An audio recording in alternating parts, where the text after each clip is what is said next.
Time for fashion, beauty.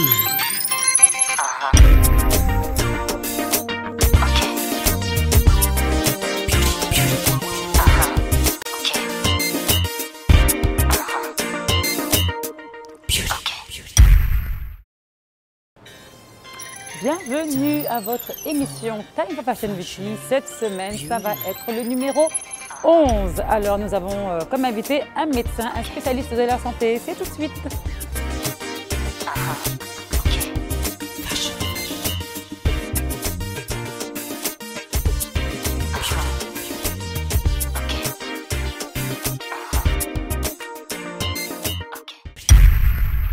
Salut, alors bienvenue à l'émission Time for Fashion Beauty. Apparemment, c'est le numéro 11, donc nous recevons aujourd'hui une spécialiste de la santé. Bienvenue. Merci, Comba.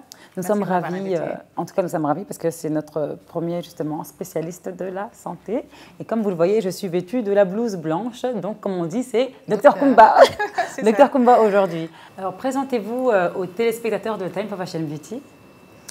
Bonjour tout le monde, je m'appelle Koro Bousso, Madame Nyan. Je suis médecin au niveau du district sanitaire sud et je suis spécialisée en maladies infectieuses et tropicales. Alors, où est-ce que vous exercez exactement? J'exerce au centre de santé PMI de Médina, qui est le centre de santé de référence du district. Et donc, la spécialité, donc, ce sont les maladies infectieuses? C'est ça, oui. Et quelles sortes de maladies infectieuses trouve-t-on là-bas? On trouve toutes sortes de maladies infectieuses, notamment le palu, le VIH, la tuberculose. Les diarrhées bactériennes, virales, tout ce que vous voulez. On trouve pas mal de choses. Alors là, donc, on a vu que j'étais avec la blouse du docteur, donc c'est Dr Tubou. Dr Tubou. Voilà. Alors j'aimerais bien savoir si vous avez donc une tenue spécifique, si donc tous les médecins ont la blouse ou alors c'est vraiment on est comme on veut au district. C'est vrai que tous les médecins ne sont pas comme Kumba Tubou. Si vous êtes malade, je vous soigne. C'est vrai que nous sommes tous en blouse blanche, ouverte, hein, ça dépend. Mais les médecins d'habitude qui ne sont pas chirurgiens sont en blouse blanche, comme la vôtre. D'accord. Alors, ma question, c'est depuis combien d'années vous exercez en tant que médecin? J'exerce depuis 2006, donc ça fait quand même 8 bonnes années, je pense.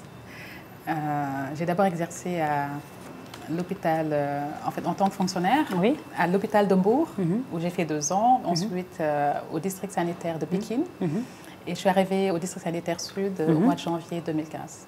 Alors, 2014. Plutôt. 2014. On aimerait avoir beaucoup de renseignements en fait, sur le district où vous travaillez actuellement. Oui. En fait, le district, c'est l'unité opérationnelle même de l'échelon de la pyramide sanitaire du Sénégal. Et c'est le lieu d'exercer en fait les programmes de santé qui existent.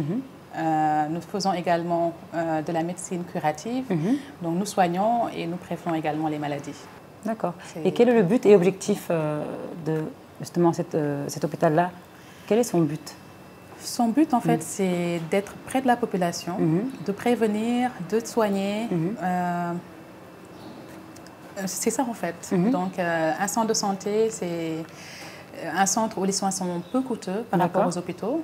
Et une fois qu'un malade vient au niveau du centre de santé, nous pouvons référer au niveau des hôpitaux. Donc, je dirais que c'est vraiment un centre de proximité où voilà, la population doit venir et se faire soigner.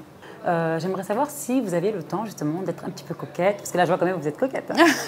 Je vois le fard à joues, le rouge à lèvres là. On s'efforce. Voilà, donc est-ce que vous avez une astuce beauté ou un secret de beauté à partager en tant que médecin? C'est vrai que j'ai beaucoup de copines dermatologues qui travaillent à Fan, à Dominique et ailleurs. Et c'est grâce à elles que j'ai de petites astuces beauté, notamment se démaquiller matin et soir. Par exemple, comment? Le matin, très tôt, avant même de se laver le visage, on se démaquille. D'accord. Donc, on se démaquille le matin, on se lave le visage avec un savon doux. D'accord. Et après, on enduit son visage en fait d'une crème hydratante. Avec des ultraviolets, en fait, anti-UV en fait. Anti-UV, anti-UV, voilà, anti-UV. Avant même de se mettre une poudre libre quand il fait chaud ou compacte quand il fait froid. Secret beauté. Que je peux te donner. Bon, en tout cas, je l'applique ce secret depuis des années, donc je suis contente. Alhamdoulilah. Donc c'est tant mieux. On passe à la rubrique beauté, c'est tout de suite.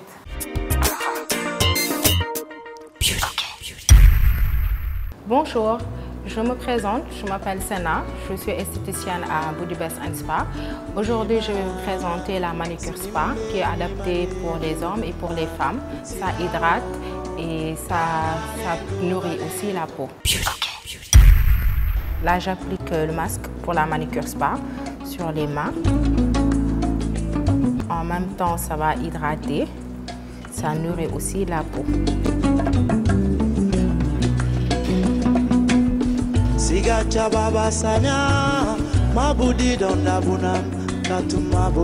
Avant de mettre le masque, il faudra toujours démaquiller les ongles, désinfecter les ongles et après limer, après enlever les peaux mortes, après faire un gommage et appliquer le masque en dernier.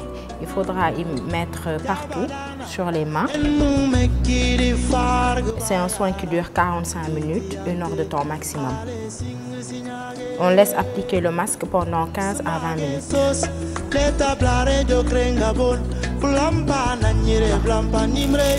je vais mettre le sachet.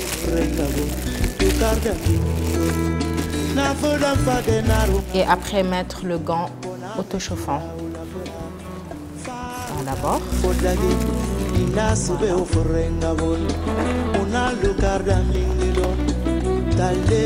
Et après mettre le gant.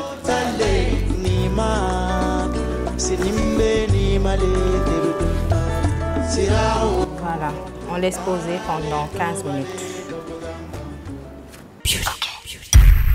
Après avoir posé le masque pendant 15 minutes, je l'enlève.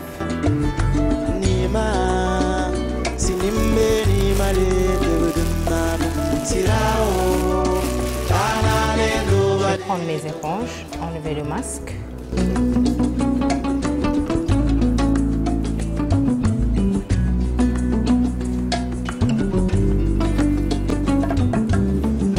Après avoir rincé le masque, là on va appliquer une crème pour faire le modelage des mains. Tout le temps faire des gestes doux.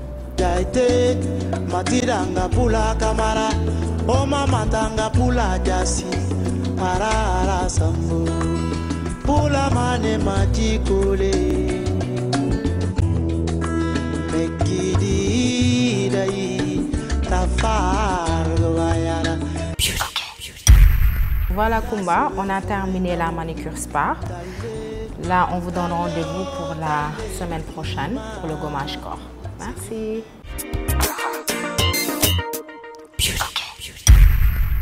De retour sur le plateau de Time for Fashion Beauty avec Ewi pour la première fois, une spécialiste de la santé, et nous sommes ravis que vous soyez là. Merci Kumba. Merci. Parce qu'on apprend beaucoup de choses. Donc j'aimerais savoir quelles sont les pathologies les plus rencontrées dans le district de Dakar. Je pense que la tuberculose quand même a un lourd poids dans le district. Nous voyons beaucoup de cas de tuberculose. Et Dieu merci, nous arrivons quand même à les soigner, même si cela n'est pas toujours facile. Pourquoi? C'est une maladie où le traitement est assez long. 6 mois de traitement au minimum. Et quelquefois, ça peut arriver jusqu'à 12 mois. Alors, pour les... c'est une question bon, qui n'était pas prévue, mais ça m'intrigue comme vous êtes là. Est-ce que beaucoup de personnes, justement, font le dépistage du VIH? Est-ce que les patients viennent anonymement, ou alors est-ce que c'est vraiment... c'est quoi? C'est tabou? Certains patients en fait, viennent anonymement au niveau du centre de santé pour se faire dépister.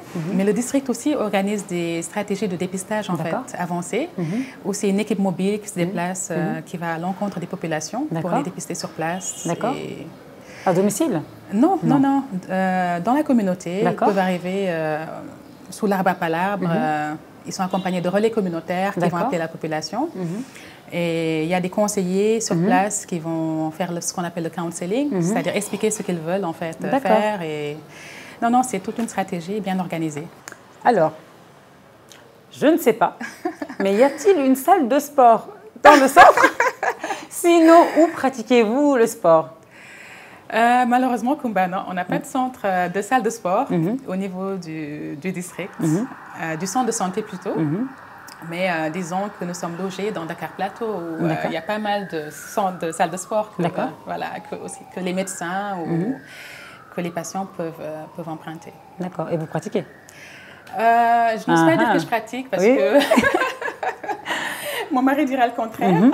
Mais bon, De temps en temps, une fois par semaine, voilà. Bon, c'est déjà bien une fois par semaine, parce qu'il y en a qui ne pratiquent pas du tout.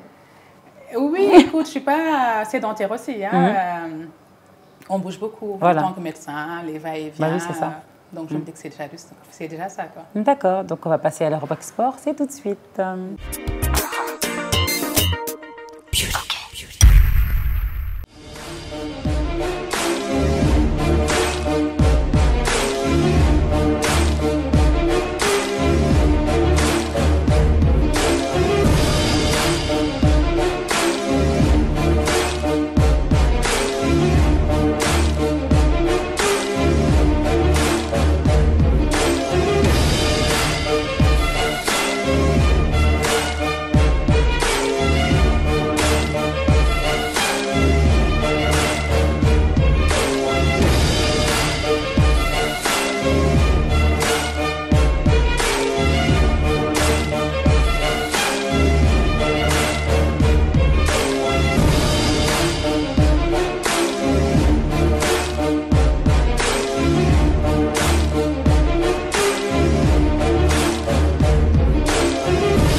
Et oui, non, vous ne rêvez pas, vous n'êtes pas dans un centre de santé, mais sur le plateau de Time for Fashion Beauty, en compagnie du docteur Niang, qui a accepté gentiment notre invitation. Donc la prochaine question, j'aimerais savoir si vous avez déjà sollicité l'État ou d'autres organismes pour avoir des fonds afin de développer le district. Oui, bien sûr, nous avons fait un plaidoyer auprès de l'État et je pense que le dossier est en cours. ils sont en train de voir un peu comment réhabiliter le centre. D'accord. Mais également, nous dépendons de la mairie de Médina et d'autres mairies, parce que le district couvre quand même 4 communes d'arrondissement. Et nous espérons également qu'ils viendront voir un peu ce qui s'y passe, les activités que nous faisons et voir un peu comment aider le district à s'améliorer davantage. D'accord. Notamment le centre de santé, la PMI de Médina, le centre de santé de référence. D'accord. Et quand je dis plutôt l'État, donc c'est par rapport au ministre au ministère de la Santé. C'est ça, le ministère de la Santé. Donc, oui. Non, ils ont en fait une direction qui s'appelle la DIEM. D'accord. Le dossier est en cours, hein, je ne dois peut-être pas en parler. Ah. Mais j'espère que bientôt, ils arriveront avec des marteaux, en fait, du ciment, du fer pour réhabiliter un peu le centre. Avec les bonnes ondes du plateau, ils vont le faire rapidement, je le sens. On espère. Alors, y a-t-il beaucoup de personnes qui viennent dans votre district, mais pour seulement un dépistage, et est-ce que c'est gratuit? Le dépistage est gratuit pour un bon nombre de maladies. Pour le paludisme, il est gratuit, avec le test de diagnostic rapide. Pour le VIH, il est gratuit, avec un test de diagnostic rapide également. Et voilà, en fait, c'est les seules maladies où le dépistage est gratuit, si je ne me trompe. Alors, en tant que médecin, est-ce que vous faites vraiment attention à votre hygiène de vie? Parce que c'est les conseils que les médecins nous disent là. Bougez, mangez bien. Mais est-ce qu'eux-mêmes font attention à tout ça? On va le savoir tout de suite. Alors? J'avoue que nous donnons tellement de conseils d'hygiène que nous-mêmes, nous n'appliquons pas. Voilà, je le savais. Ne mangez pas gras, trop sucré. Trop sucré, trop salé. Oui. Mais bon, en bonne sénégalaise, cela est difficile quand même de respecter tout ça. Alors, pour vous, quelle est la journée type d'une vraiment bonne alimentation? Le matin, le midi et le soir, qu'est-ce qu'on doit faire réellement en réalité? Tout d'abord, d'essayer de ne pas sauter de repas. Je pense que c'est très mauvais de sauter un repas. De prendre un bon petit déjeuner le matin, sucré, si on n'est pas diabétique, bien sûr. Si on est diabétique, il y a les édulcorants. Et après le petit déjeuner, de prendre un bon fruit, un jus d'orange, une orange, une pomme ou un yaourt. Et à midi, en lieu et place du bon tchéboudian, gras qu'on aime bien. L'idéal, c'est de manger léger, ni trop gras, vraiment, avec de la salade ou tout sauf du riz, en fait. D'accord, tout sauf du riz, pour bien reprendre à 15 heures après la pause. Pour éviter les siestes. Pour éviter les siestes dans les bureaux.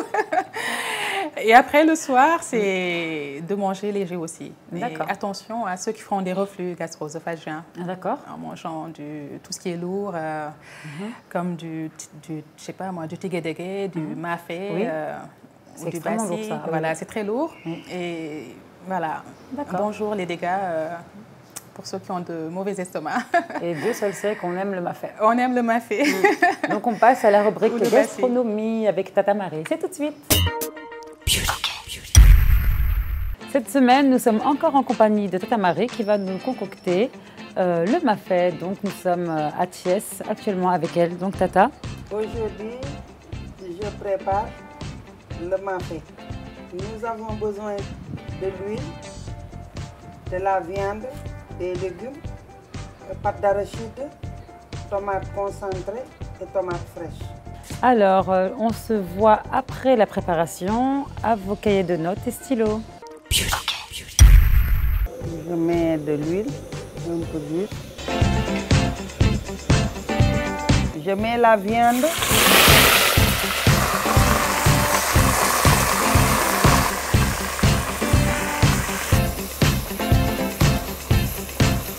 Un peu de sel.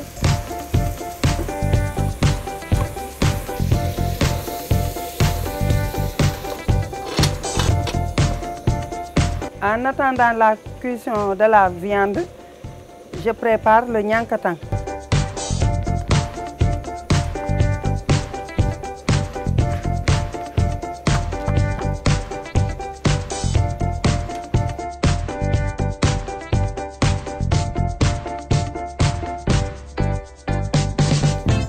Je mets de la tomate concentrée.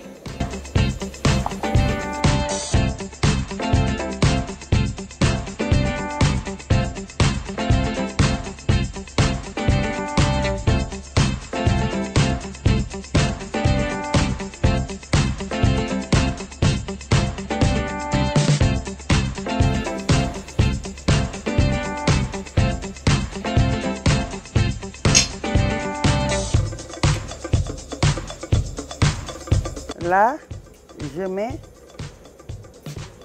la pâte d'arachide.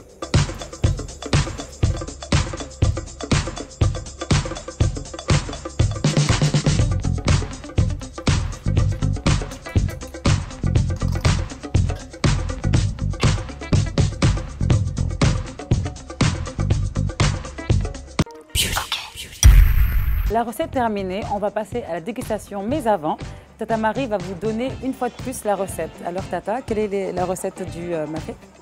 Je donne la recette. Il y a du riz, de la viande, des légumes, pâte d'arachide, c'est tout. Suspense.